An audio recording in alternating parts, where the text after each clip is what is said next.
Selamünaleyküm yurttaşlar, Xudo qalasa. Marhamızda bakıp durgan öküzlər bilan sizə azraq danışdıramiz. Dükanımızda neçik mallar soyulub turibdi. Neçə sondan satıb turibmiz. Şular doğrusunda sizlərə qısqaça məlumat berib ötəmiz. Kanalda yangi bo'lsanlar, abunə bo'lib qo'yinglar, like tugmachasini bosib qo'yasiz. Xudo qalasa sizlərə mənfəətli bo'lgan videolarni yetkazib berishda davom etamiz. Xudo qalasa video davomida ko'rib borasizlar. Selamünaleyküm. Hürmetli yurttaşlar, harmanlar yaxshi yuribsizlar.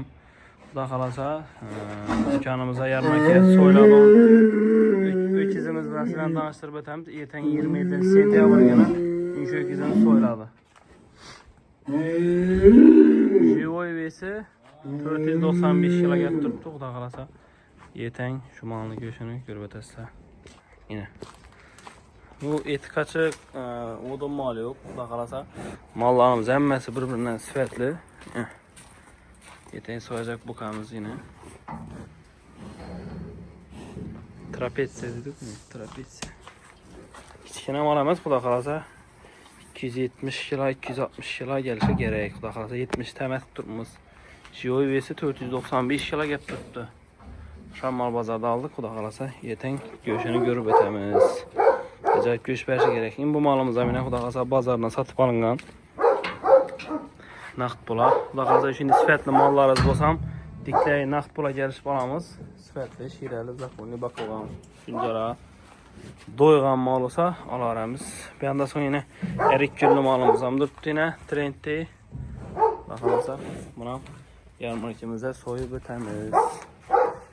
Şimdi sifatli mallan bu karın göçleri bize de 95 bin son. Köprak alalım olsa azda 90 bin sondan beremiz. 200 göç alasla. Şu malımızdan Xudo qalasa köpçük sorab turibdi, kaçan soyuladı.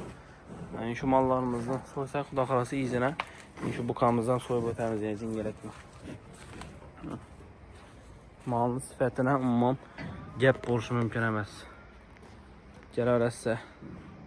Bakmak aylı üçün mal teyan malxanada turgan abunaçılar üçün.